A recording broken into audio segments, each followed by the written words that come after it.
Good afternoon. Today is Monday, the 15th of December, 2025, just after 1 o'clock. Welcome to UK Column News. I'm your host, Brian Gerrish. Delighted to have Ben Rubin with me in the studio. And we'll be joined by Sandy Adams, who's on live link. Now, as always, UK Column's got a busy news. We're just going to mention the attack on Bondi Beach, which, of course, is going to dominate the news, no doubt, in the Western Hemisphere, UK in particular, in the forthcoming days and weeks. But we need to mention that those events have taken place. We're going to be having a look at Christian persecution in the world. We're going to be having, or you will be having a little look, Ben, at the business of war. We're going to be looking at the Home Secretary's targeting of violence against women, followed by Ladies in Red, which will be interesting, Ben, to see what comes out of that. Sandy will then be covering social control. Ben will be on the subject of AI and vibe coding. And we're going to end with a very happy slide of the UK column team, which will help lift the mood. Now, we know that things are pretty serious across the board in the country. We know people are having difficulty watching the news because most of it is so dark. But every adult man and woman in this country needs to understand what's happening. And the duty falls on us to help people through the labyrinth of policies that are happening. But let's kick off with a little look at how the BBC came across an amazing coincidence connected to Bondi Beach. Paddy, this has been one of those mornings where a dark event suddenly emerges and will dominate the news, probably for the rest of today, probably for the rest of tomorrow. And it was one of those days we were about to go on air.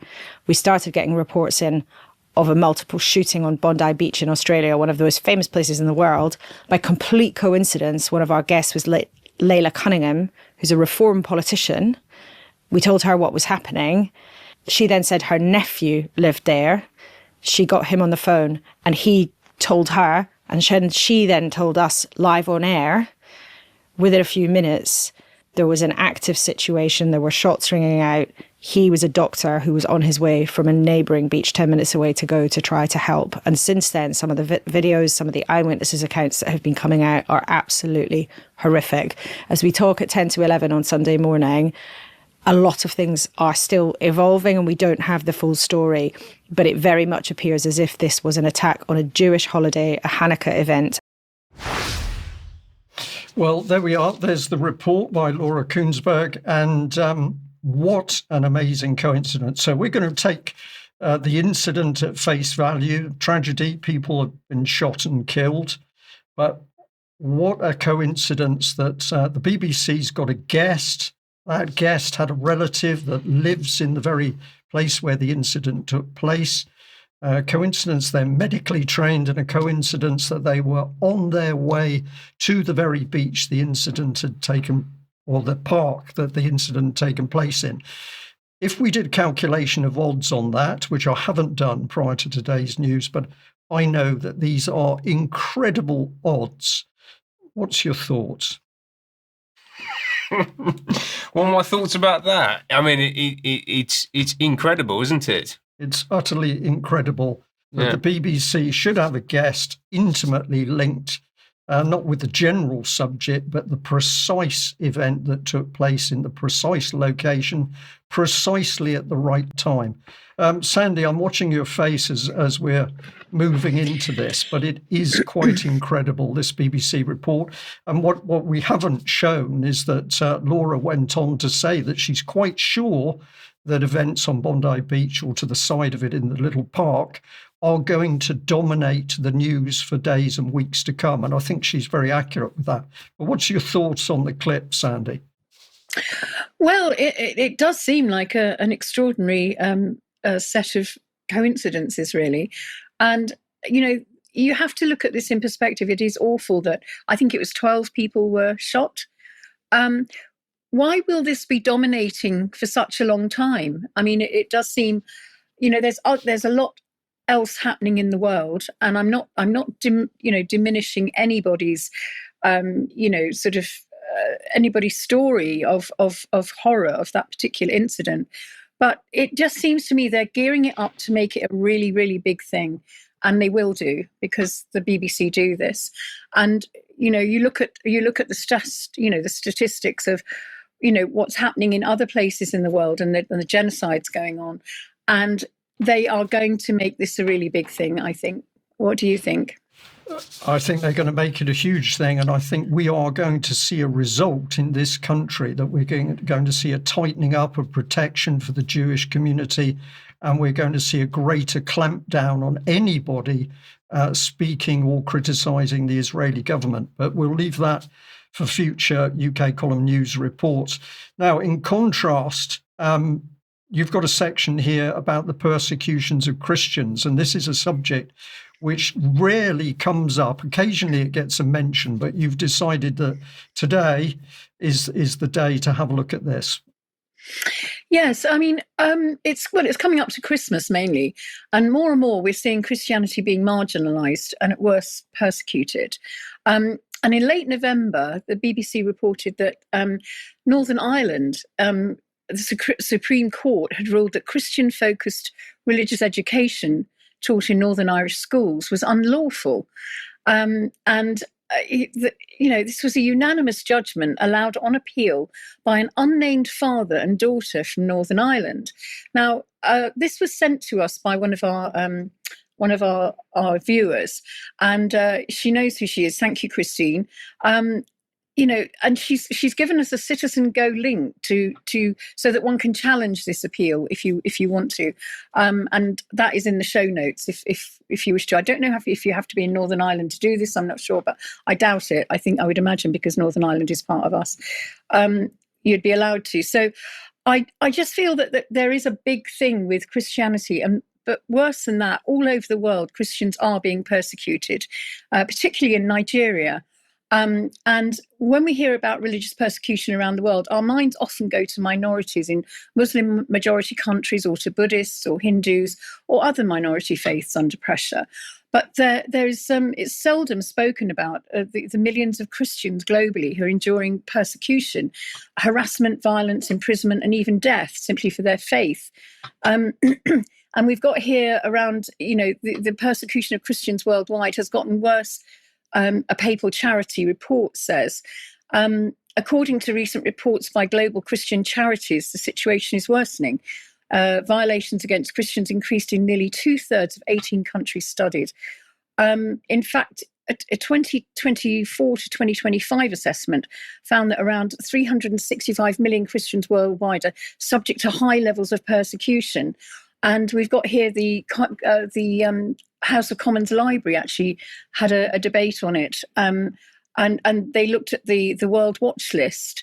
Now, according to Open Doors, a Christian charity that monitors persecution around over, I think it's about 380 million Christians faced persecution in 2024, with 4,766 killed and 4,744 imprisoned. So that's a heck of, that's a really big number of Christians, being persecuted. Now, Open Doors really have gone into this deeply. They've created the World Watch List with areas in red, as you can see on the map here. Areas in red, there's 17 of them. And the countries are North Korea, Somalia, Libya, Eritrea, Yemen, Nigeria, Pakistan, Sudan, Iran, Afghanistan, India, Saudi Arabia, Mali, Algeria, Iraq, and Myanmar. Now, these are the ones that are pretty bad for persecution, whereas the orange ones, I think that's a bit less. That's 33 countries, and they include, I won't read the list because there's 33 of them, but it's countries like China, Burkina Faso, Tunisia, Vietnam, Jordan, Malaysia, Turkey. So that's a heck of a lot of an area of the world where Christians are simply being persecuted. So the 2025 annual report was created. This is the Commission on the United States Commission on International Religious Freedom, and their publication has a worrying list. They've created their own list, really, and the plight of the most persecuted Christians has been widely ignored, except for the Catholics and the Anglicans have been flagging it up just recently. So the next slide is really what the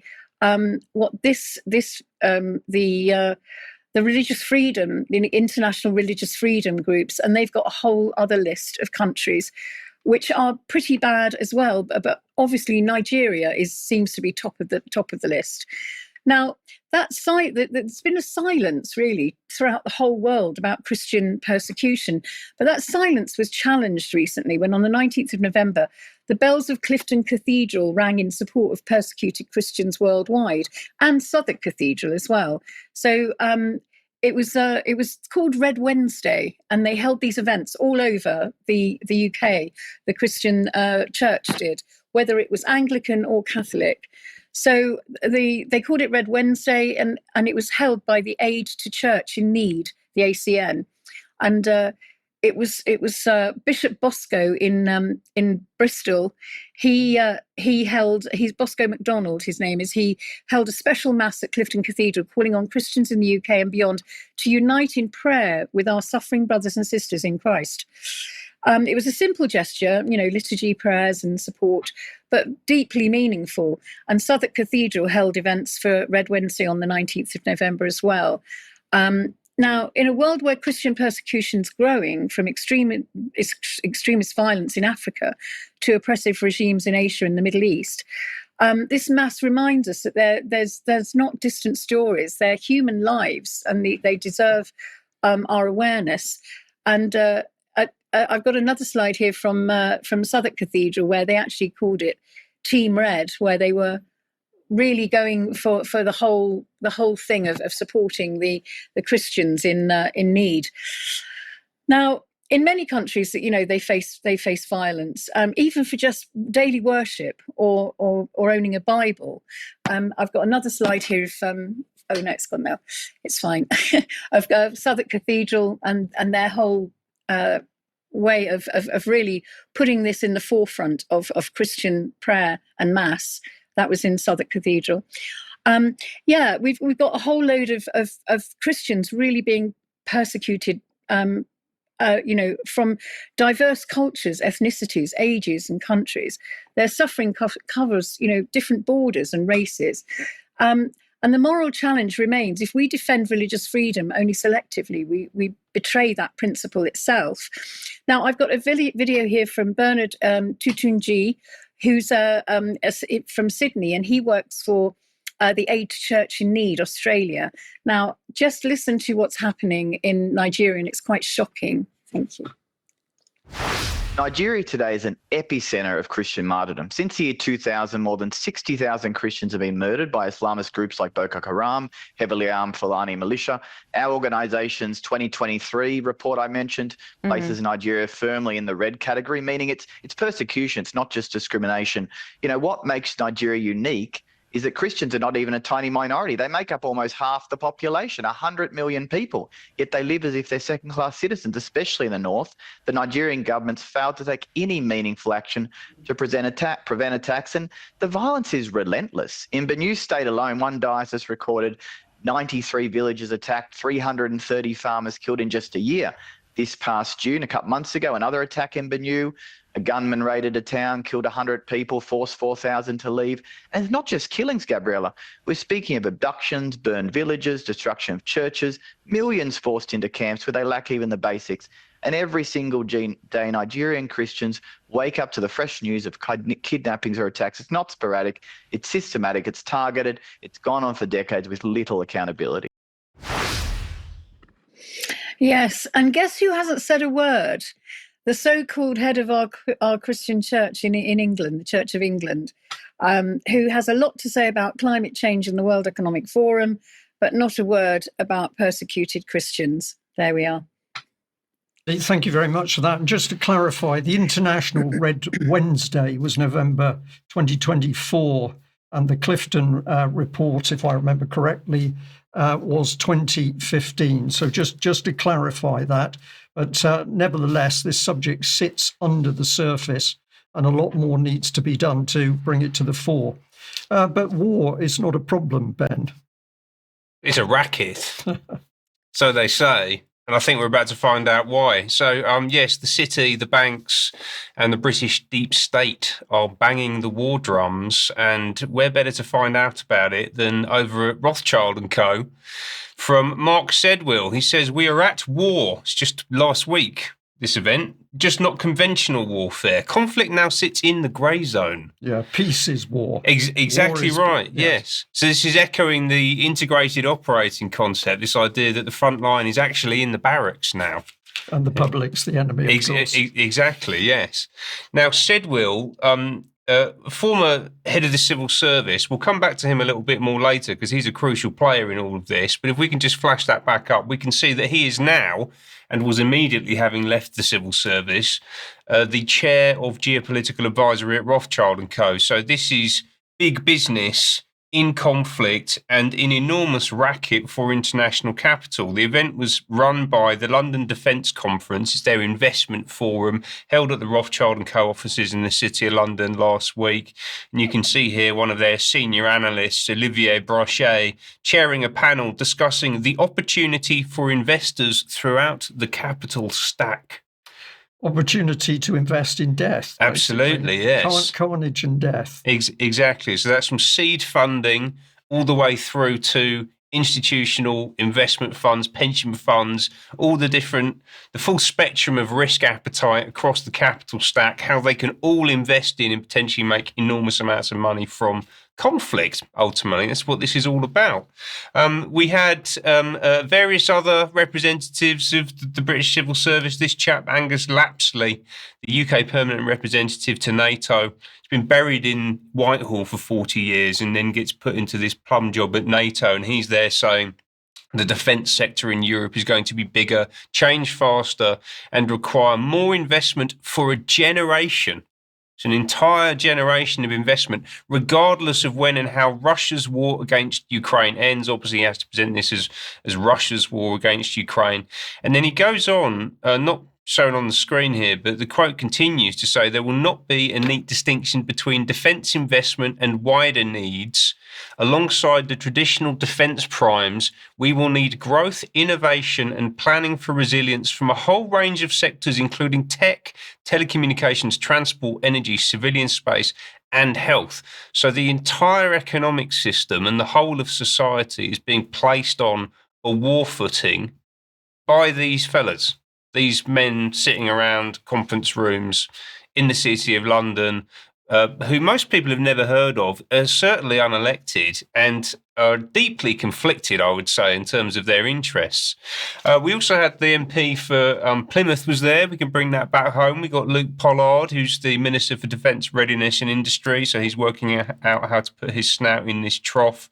We had Lord Robertson, the former NATO Secretary General and the UK Defence Secretary. So these are top tier people. All the old names still there, still in the wings, now coming forward for their share a piece of the cake. Absolutely.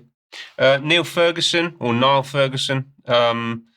who is basically the historian of choice for the Anglo-American establishment. He's a Harvard professor who's involved in the ARC program. He's also a member of the Group of 30, which is the kind of top tier of the central banking cabal, people who coordinate policy across all of the central banks. He's in that group. He's there representing those interests at this event at Rothschild & Co. And then this is all, of course, not just about war, it's about deterring war, you see. So bring Sedwill back on screen. He's chairing a panel discussion about building a modern deter-a-war economy. So the best way to deter a war is to spend billions in building weapons and other infrastructure required to fight armed conflict.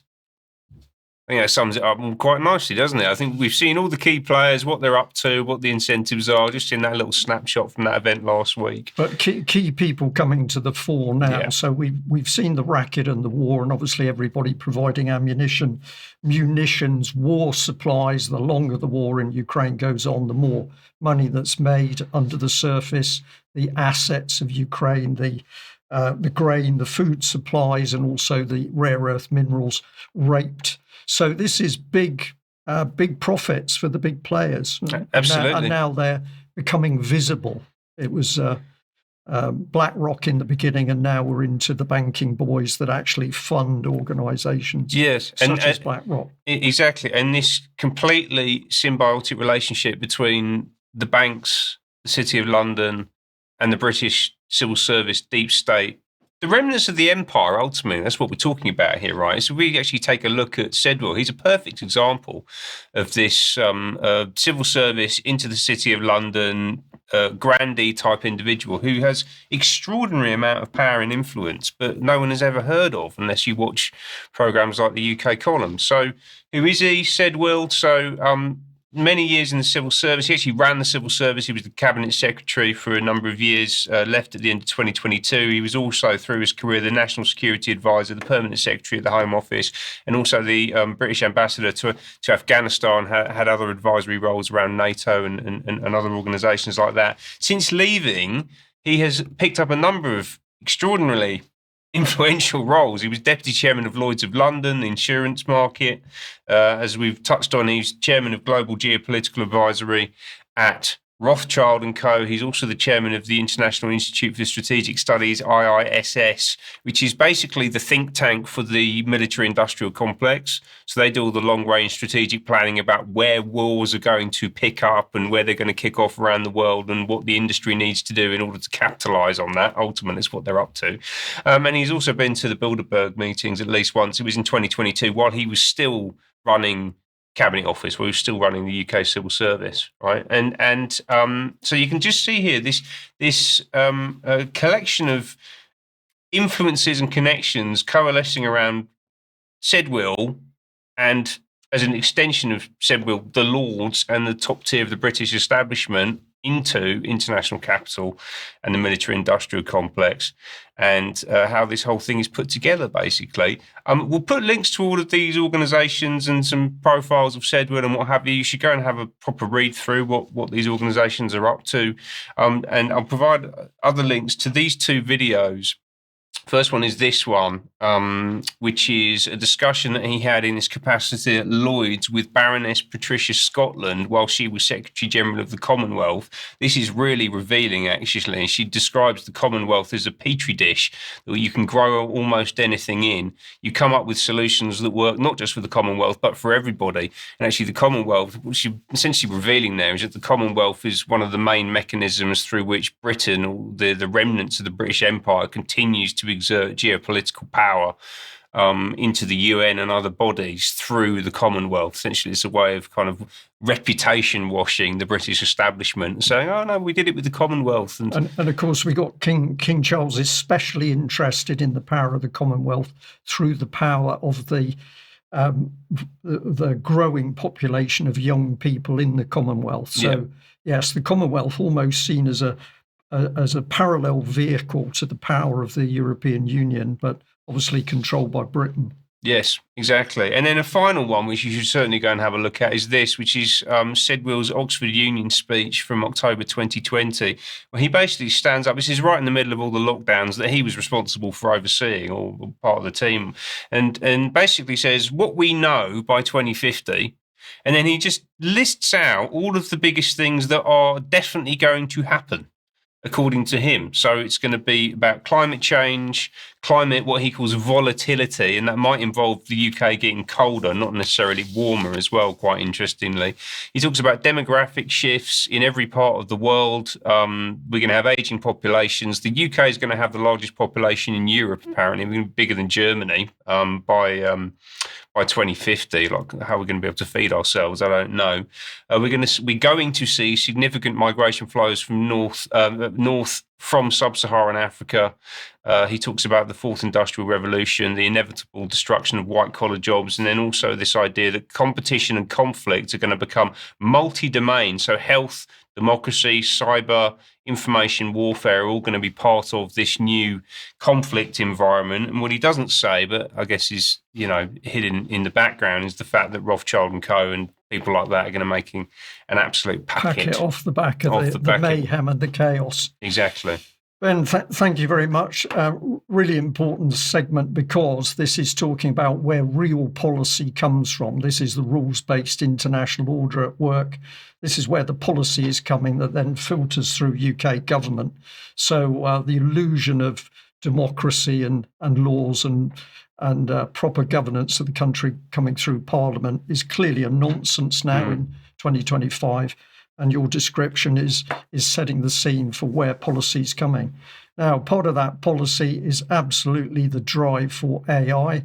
There was a demonstration in London on Saturday. Not a huge demonstration, I understand, but Will Coleshill was there to report for UK Column. So let's have a look at what he had to say. Hello, this is Will Coleshill reporting for UK Column. Today I'm down here outside the BBC Portland Place, the Eric Gill statue right behind me, and today I'm reporting on the digital ID protest, massive, that's going on down here in London. So why are you out here today then? I'm out here today because I believe in fighting for our liberty and our democracy, and I think that digital ID is completely against that, and it curbs our rights and our freedoms. Came to all the things before with the vaccines and what have you, but just the digital ID and the control network that's closing over our grandchildren's future. Just watching the way things are going. You know, since COVID, our freedoms are being systematically dismantled, and yeah, we're seeing that everything is just going in one direction. I'm brought out here today because this is the hill I'm willing to die on. If we let this pass, we become an open prison. No, this is an important one. I mean, digital ID, if we're forced into this, I mean, there is absolutely no freedom left. They can do whatever they like with us. So it really is a battle we must win. You know, it can lead to an authoritarian state, which is, I guess, the final goal. It'll be enforced by having a unified system of ID, so that even your bank account is being monitored, and money could be taken out of it if you do something wrong, like breaking your carbon footprint. This is something we don't need. We've never needed it before, and the plans to put it in place are completely tyrannical, and it's there for monitoring and surveilling us in a way that nobody really wants to happen. We've then got passports, driving licence, birth certificate. It's just bringing in Agenda 2030. You know, we just have to look at the Agenda 30 actually for the UN, the United Nations. It's all there. You know, they want us to stay in these cities, these 15-minute cities. We'll own nothing and we shall be happy. If they have that information about you all in one place, then they can easily control and manipulate that information. They can make you do anything you like. They can stop you going places. They can stop you buying certain things.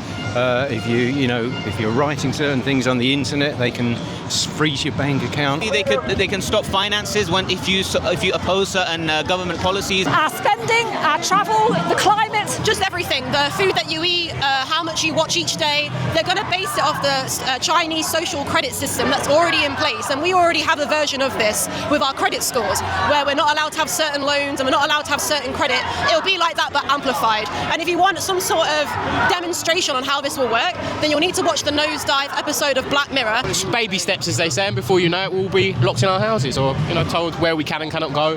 The main thing is they're rolling it out now. They're saying it's to stop so-called illegal work and stuff like that. They give some bad reasons for it just to get the public on board, and then they introduce something else and then something else, and before you know it, you've lost all your freedoms. So they're going to put penalties on people and punish people for not complying. And I'm not being funny, but that's never really a good thing, is it? And this is another thing about convenience. They're going to not force you to have it, but it'll be extremely inconvenient for you to exist in society without it, and that's how they're going to try and trip us up. We know that they've already done the veterans cards for veterans, and now they're trying to get everyone who's a company director onto the government one login system. They're taking our biometrics, and that's the key thing. So if you give up your biometrics, the government creates a digital twin of you, something that represents you in the digital space, and you've got no control over what happens to that and how the government uses it and where that might end up. Do you think that this is going to change people's minds coming out here today? Honestly, I don't know. We've got a lot of people that understand what this means and a lot of people who think this is going to happen anyway, no matter what we do, but that's the problem. It will happen if no one does anything. So you may as well stand up, you may as well say something just to say that you did and you have. Yeah, well, they didn't make any decisions on their quotes, talk the other day, so I think with the amount of people that are speaking up against it, there is hope. Well, that's all I can say, there's hope.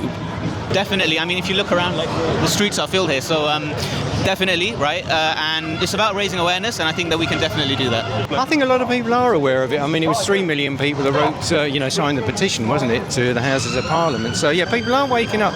Maybe they're not coming out on the streets, but a lot of people I know and I meet come and say, yeah, we agree with you.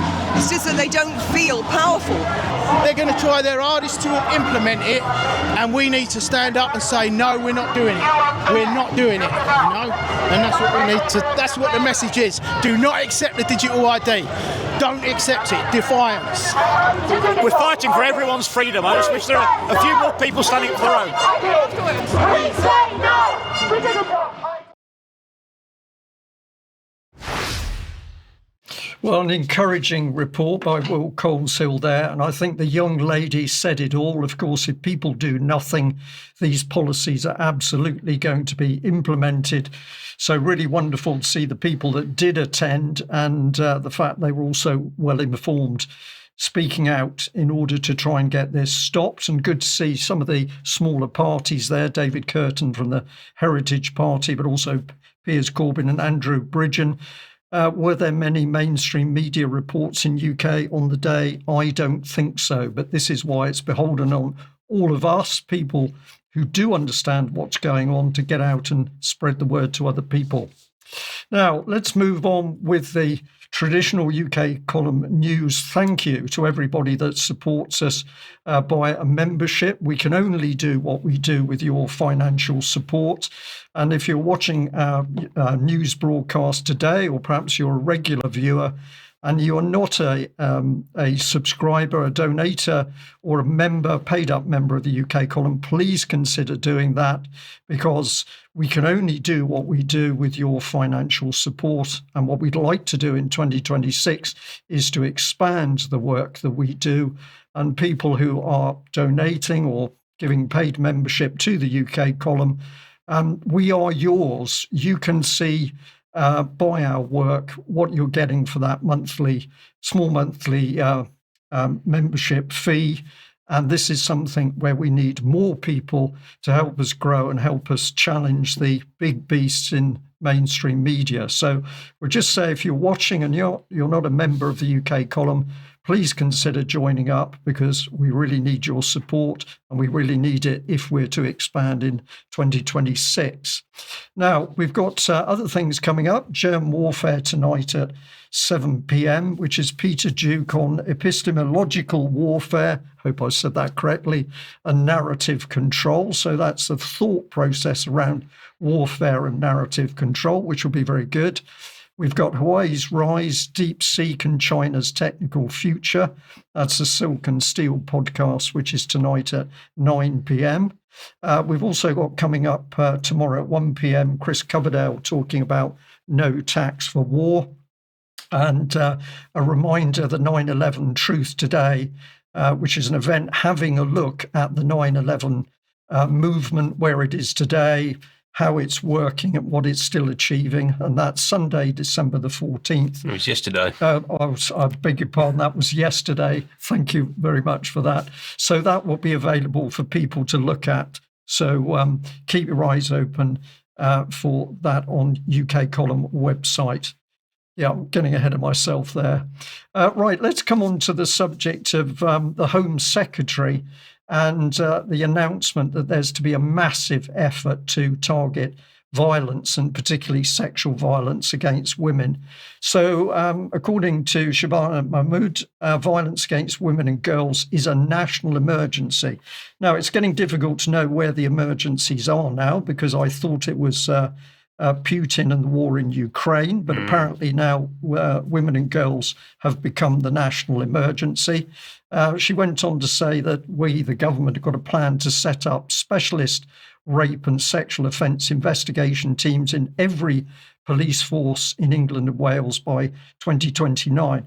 Now, my comment on this is that, of course, sexual offences against women shouldn't be taking place, but it's very interesting that the government can set up teams to tackle this issue, but consistently they've failed to set up effective teams to tackle the horrific and widespread abuse of children. So I have to be a bit cynical here, because it seems to me that the real real serious crime, that against children who are unable to defend themselves at all, the government doesn't want to get to grips with, but suddenly they've moved on to this area of the women. So if we add a little bit more, apparently the plan is to halve the violence against women and girls within a decade. Now, I'm going to take a little bit of a different look at this because the circumstances that we live in today, the violence against women, what does this actually mean? Where's it come from? What is it being generated by? I think we need to have a wider and a deeper look. We can only do part of that in the news. But if we go into some of the statistics, of course, something we should flag up straight away is that as a result of violence, who gets hurt most by violence? Well, in fact, that's men, if we can pop this one up on screen. So men are more at risk of violence, but women are more at risk of sexual violence. And this is a key thing. So they're going for the sexual violence, but the government is not interested about the greater risk of general violence to men, which is interesting. Then the BBC really gets into the weeds here because it gives us a headline saying that in this policy, which is about sexual violence against women, boys are to be targeted. And essentially, the plan, which is VAWG, Violence Against Women and Girls, the strategy is going to be built around 3 goals: preventing the radicalisation of young men, stopping abusers, and supporting victims. And I'm going to flag up straight away, we know what's going to happen here, which is that young boys are going to be absolutely targeted, to be reframed that they daren't go near girls. And of course, where does that lead? That is going to lead into further breakdown in later life, when as adults they should be forming relationships with girls. But let's take a little look about the female side itself. And I think, yes, this could be a bit controversial to some members of our audience, but I think we need to dig into this area, as some people would say. And this is one of the killer headlines. So it's the Manchester Evening News. And the headline is "Beautiful Ladies Losing Control in Manchester. Viral nightlife video trends disturbing new turn." So what is this article about? Well, there's an embedded video. This is just a screenshot of the opening frame of that video. But what I wanted to highlight to people is it says vulnerable women filmed on a night out in Manchester. Vulnerable women filmed in a night out in Manchester.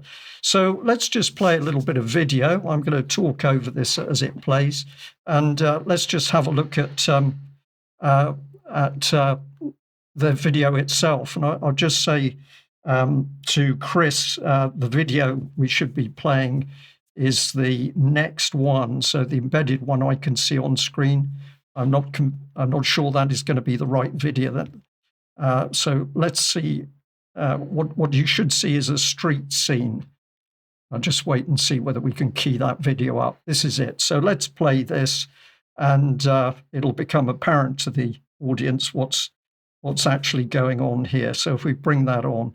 So this is what late night looks like with these vulnerable young ladies on the streets. And I think we could start to ask some questions about what exactly these young ladies are doing, why they feel the need to be dressed like this, sat in the gutter because they're too drunk to stand up. This is just a tiny snapshot of what's going on in UK cities. And of course, the police have to deal with the fallout of this. But these are women who are being described as vulnerable. And I think it's reasonable to say to the audience, are we looking at vulnerable young ladies, or are we looking at misguided young ladies in not only where they are, how much they've had to drink, but also how they're dressed? Now, let's see how the Chief Inspector, Stephen Wiggins of Greater Manchester Police, let's see how he commented on the fact these videos have been taken. And what takes place is that they are concerned about the fact that a male was on the street taking video of young ladies in this condition. So as far as the police are concerned, the focus is simply on the people who took the video. And Stephen Wiggins says, we're aware that concern over a number of online accounts filming women on nights out has been raised on social media. We take the safety of women and girls incredibly seriously, including within the city centre's nightlife, and would encourage anyone who believes that they or others are being stalked, harassed, upskirted, or filmed in a manner which is causing them alarm or distress to please speak to our officers on the ground or report via our 999 or 101 services. And I'll just give the last bit here. Women and girls should be able to feel safe on a night out. So I would reiterate that anyone with concerns should contact police immediately so appropriate action can be taken. And perhaps a key question is, are these vulnerable, and they were described as beautiful as well, are these vulnerable, beautiful ladies accountable for their physical condition and their dress code? Or are they simply allowed to do whatever they like and the consequences fall on the police and wider society? Now, I know I'm raising some serious questions here. We'll certainly discuss this more in extra after today's UK column news, but we will certainly be digging deeper into this issue. We'll also be looking both sides of the equation, women and men, but today we've taken a focus on the women. Now, let's look at what we saw on the streets there against the budget, which we raised a couple of days ago, where in the budget, one of the key things that came up was benefits for families, and this was going to place a burden of another 3 billion on the country. But I'm going to ask the question, it was described as child poverty, but are we really looking at child poverty, or are we looking at breakdown of the family? Now, if we get into some of the statistics, and I've deliberately used AI to assist me here, because as our regular news viewers will know, we are looking at the accuracy of AI, and we're also pointing out its weaknesses. But here we had to go to an AI system because statistics can be quite difficult to find without a little bit of help. And the key part that came out was that we don't know how many mums are on benefits overall. But when we got deeper in, then we do get some statistics. So the key thing is roughly 1.2 to 1.4 million single mother households are on benefits. And if we get into more of the detail, there are 3.2 million lone parents. There are 2.7 million single mothers. And here, out of those single mothers, 1.1 to 1.35 million are never married. Now, why is this significant? Because if we label this, of course, with a single mother, there's no fathers as role models for the boys, yet we can see the BBC is indicating that the country, the system is absolutely going to target boys because they're deemed as the problem with the violence against the women. So we've got a number of things going on, but we can be sure that the BBC is not going to dig deeper into this very critical these social problems. Now, the other thing I'm just going to flag up, and again, I know this is going to be quite emotive to some, probably some ladies in the audience, but when you look at statistics for partnerships of women 25 to 34, and I've taken this report here, which is a combination of universities, it says that at least 30% of the women had at least 10 sexual partners. If we go on to other studies here, and this is YouGov 2023, it's saying that the average woman in their study had 3 lifetime partners. But let's put a label across this, and we can apply it to both men and women. Is there a connection between promiscuity, partners, and the number of partners, beg your pardon, and the failing stability of partnerships and marriage? And of course, the inference from the Home Office is that a large percentage of the violent and sexual incidents against women is happening within the home. So for the UK column team, at least, it seems worthwhile. We should be looking at the whole problem as to what's happening here and not just following the Home Office's blanket concern that violence against women is come out of nowhere, women not accountable in any way for what's actually happening on the streets. A lot to discuss, and we'll have a look at this a little bit more in extra time.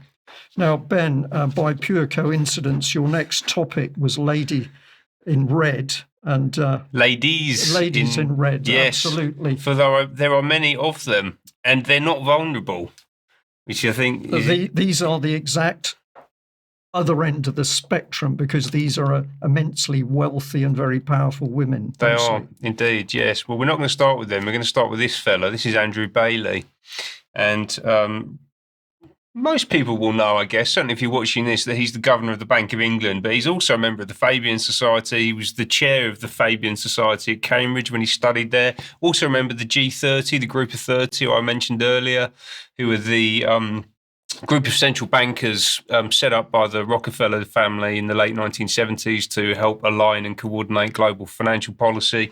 And he's also the chairman of the Financial Stability Board, the FSB, which is just another one of these global entities that is there to harmonise and align the policies of the central banks around the world and basically dictate terms to international governments and the global population, because the central banks are the absolute focal point for the control mechanisms that are being brought through things like the central bank digital currency, CBDC.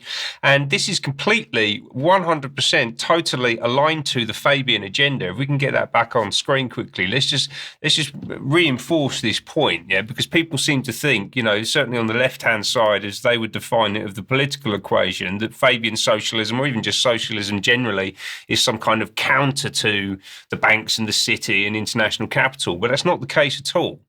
So government policy, Fabian policy, is central bank policy. There's absolutely nothing between them at all. And the Fabians have been right at the forefront of progressing this socialist agenda in the UK since 1884. And they've published many pamphlets on this. This one has caught my attention over the past few weeks, came out in 2023, which talks to this exact issue, right? It's called In Tandem. We'll provide a link to it. You can go and have a look. And in this, they argue for the creation of an Economic Policy Coordination Committee, or EPCC, comprising the UK Treasury and Business Department, the devolved governments, the Bank of England, and then our various infrastructure banks, national investment banks, what have you, and the climate change committees in there as well. So what they're talking about doing, and remember, this is the Fabian Society who of which the Prime Minister and most of the Cabinet are members, as well as the Governor of the Bank of England, as we've just pointed out, are looking to merge and integrate the Treasury and the Bank, and also a whole bunch of other departments, and particularly the devolved governments, who we've been talking about a lot recently, who are going to be the dissemination point for this global policy agenda out into the country, essentially completely short-circuiting Westminster and what we believe to be our model of governance, right? So this is absolutely at the centre of this, and Andrew Bailey is an extraordinarily powerful and central figure in this whole agenda. As I said, he's the governor of the Bank of England, he's the chair of the FSB, he's a member of the Fabian Society, and yet you can come across pictures like this. And this is where the ladies in red come in, because that's Andrew Bailey on the left there. And we've got this woman in red on the right-hand side. And this, I had an inkling that I needed to talk about Andrew Bailey. So maybe something's going to happen, and we'll certainly come back to him in this issue in our reporting next year. But this is one of the photos that most struck me this year from my travels across the internet, right? Look at the body language here. You've got this woman on the right-hand side. She appears to have him in submission. Be in control. Yes. Yeah. He looks like a naughty little boy being scolded, and his hand on the table seems a very strange configuration here. So the question is, who is that? Well, I can tell you that that's Julie Teagland, from EY, my alma mater, where I used to work. She's the global vice chair of alliances and ecosystems. I call her Overgruppenführer Tegeland because I think it's quite fitting. And there's another shot of her here. She's at this event. This is in Washington DC at the World Bank spring meetings, and it was attended by, amongst other people, the head of the UN Development Programme and Andrew Bailey, as we've talked about, and this is where the real big decisions are made. This is where policy is disseminated, where the direction is set. She's talking about no longer navigating episodic change. We're operating in a time of permanent disruption. Permanent disruption. Yeah, and it's been driven down from the top by ladies like that. So she was chairing this meeting alongside this other lady in red. And I don't know who that is. But the whole thing is being chaired by ladies in red.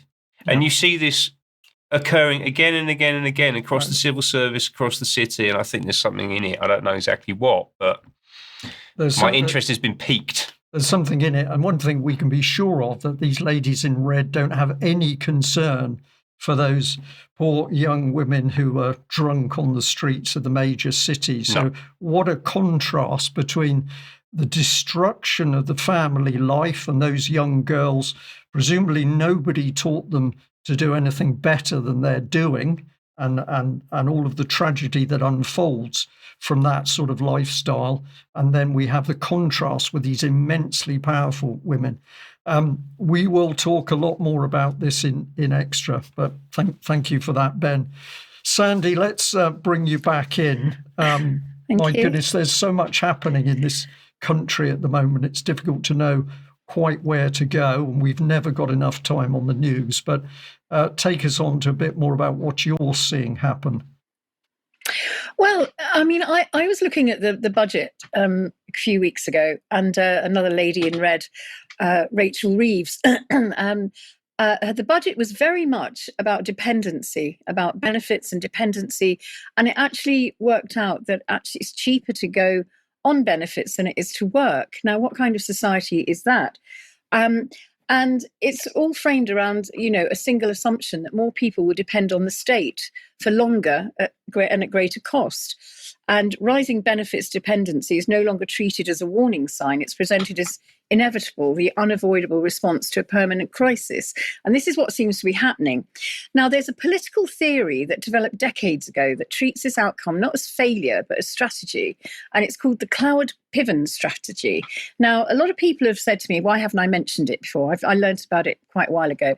And the original idea, the Cloward Piven Strategy, comes from this 1966 article, The Nation magazine, which was written by sociologists. I think we had it up a moment ago. It was written by sociologists Richard Cloward and Frances Fox Piven. They were a married couple. And they both studied at Columbia University. Their argument was direct. They believed that welfare systems were deliberately kept limited to preserve social order, and that meaningful reform would never come through debate or gradual change. Instead, they proposed, encouraging maximum legal participation in welfare, pushing the systems beyond capacity. Now, we've got a picture here of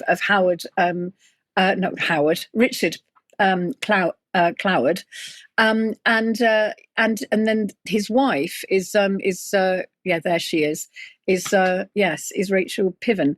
Well, their reasoning was simple. They overloaded the system to create crisis and enforce central government to expand welfare and authority. In their view, crisis was not something to avoid. It was the mechanism of change. And they keep talking about change. So the Cloward Piven logic reverses that idea. In this framework, high dependency is not failure. And it's administratively used to overload a system, and long-term reliance on the state increases political leverage. Now, dependency stops being temporary. It becomes a sort of structural way of dealing with things, and it becomes a whole thing. Instead of being a temporary fix for people, it becomes a way of living, which is not good for society. And this is what we're seeing now, where people are long-term dependent on the state, but it fulfills the whole agenda for technocracy and everything that they've got coming, because it means that recent budgets expand the means-tested support. monitoring and conditionality, all that kind of thing. So they just keep this whole dependency machine going. And what's presented as compassion also becomes governance by necessity. And that's a bit of a problem. So, incentives to work weaken, family stability declines, community responsibility erodes, and social trust breaks down also. So the damage isn't evenly shared. So we've got a dependency which leads to breakdown. Breakdown justifies expansion, and expansion deepens the dependency. So it's all this awful cycle. Interestingly, Cloward Piven was never about shrinking the state. It was about expanding it.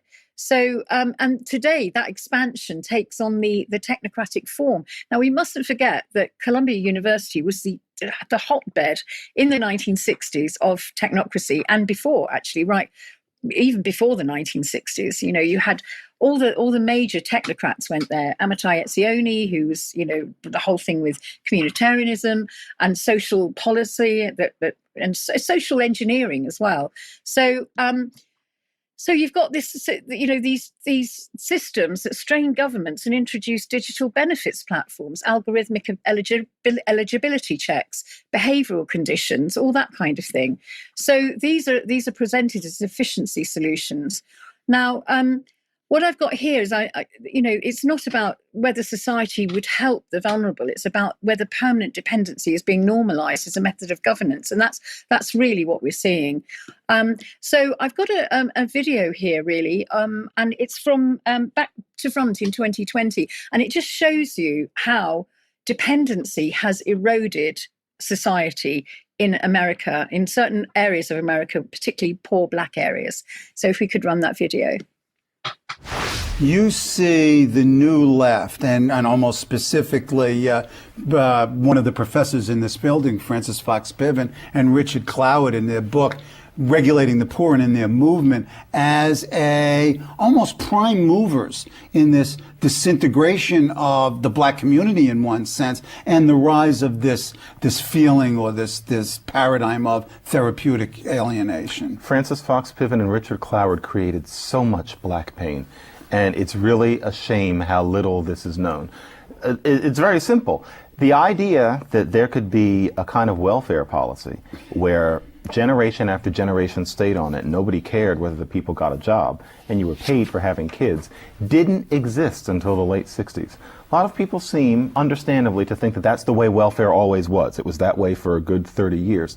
That only started then. There's a reason why when you read a novel about the Black poor in say, the 1930s or 40s, that welfare is generally mentioned once or twice. It was hard to get on, it barely paid you enough to eat, and social workers were always trying to get you off it. And this counted for whites as well as Blacks. So we're not talking about welfare as a racial issue in the 30s or 40s.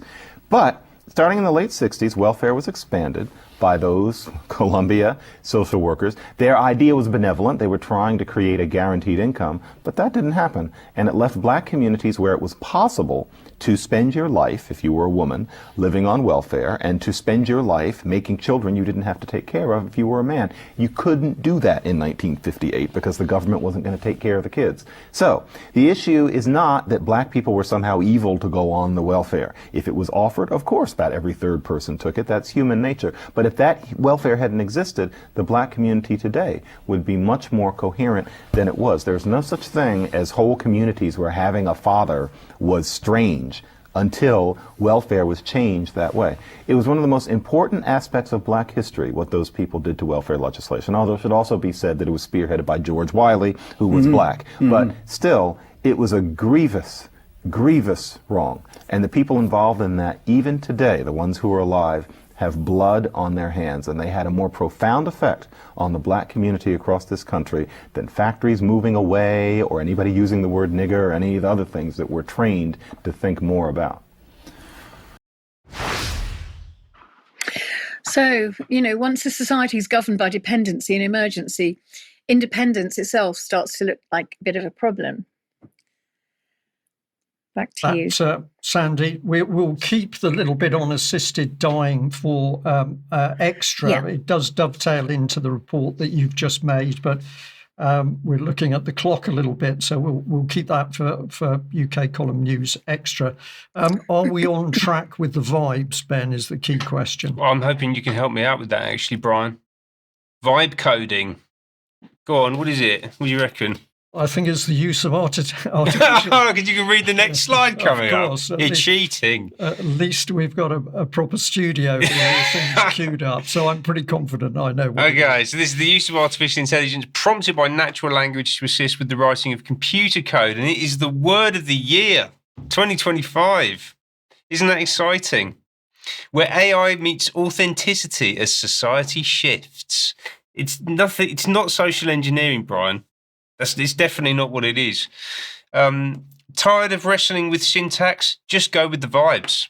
That's the essence of vibe coding. Collins' Word of the Year 2025, a term that captures something fundamental about our evolving relationship with technology, coined by this guy, Andrei Karpathy, who's an AI pioneer apparently and part of the OpenAI original team. There's a new kind of coding I call vibe coding. This is the original tweet from February this year, where you fully give into the vibes, embrace exponentials, and forget that the code even exists. It's possible because the LLMs are getting too good. I feel like you might be vibe coding soon, Brian. You've been using ChatGPT quite a lot, I've noticed. Do you think you're going to vibe code over Christmas? I'm pretty confident I won't be. Oh. I'm pretty pleased to tell you that. But yes, ChatGPT was in my mind as you're talking about this, because UK Column Viewer sent in some challenges they had made to ChatGPT, where they'd quickly got another admission of bias in the system. And I'll try and bring that onto UK Column News possibly at the end of the week. We'll see. But thank you very much to the viewer who sent that in. Yes, I think there's nothing but bias in those systems. So they're really pushing this. They're trying to make it a cultural phenomenon. There was this thing that came out as well a few months ago, The Way of Code, the timeless art of vibe coding, made by Uncle Rick Rubin, and includes such gems as the vibe coder builds without laboring, which is basically the big lie of all this technology. But you won't have to do anything. You don't have to learn anything. You just speak to the machine and it will do everything that you need to do. And it's all part of this drive towards merging humanity with technology and artificial intelligence in particular. And I just think that they're on a hiding to nothing, unfortunately, because it's a bit like this. You try and mix oil and water. Yeah. So this is the vibe coding. That's the vibe coding. They're trying to shake it up and to make the things merge, but actually they separate. Yeah. Because they're fundamentally different. And of course, destroying language destroys the whole ability of humans to not only communicate, but properly interface with each other. So let us end with a positive note. Yes, this is a fun shot from the road trip to York, Brian, Sandy and me, that I came across, and I thought that was a good day. It was a great weekend. It was a good day. Yes, what we're really a highlight. What we're really saying to our audience is, although we have to deal with a huge amount of what can often be very dark, very stressful news, the key to dealing with it is to ensure that you stay happy and sane and upbeat. And we'd like to reassure the audience that although we do appear very often serious in the way we report what's happening around us and worldwide, we still keep this baseline of keeping ourselves fit, healthy and happy in order to deal with it. So we'd encourage the audience to do the same. We must end there. We're out of time. Huge thank you to everybody who's joined us for UK Column News today. Just a little reminder again, if you're not already a paid up member, please join us. We need your support and we want to grow. Plus, we've got to face the challenges of censorship. But Ben and Sandy, thank you very much for joining me. That's the end of today's news. If you're a member, we'll be back in a few minutes for UK Column Extra. Join us then. Bye-bye.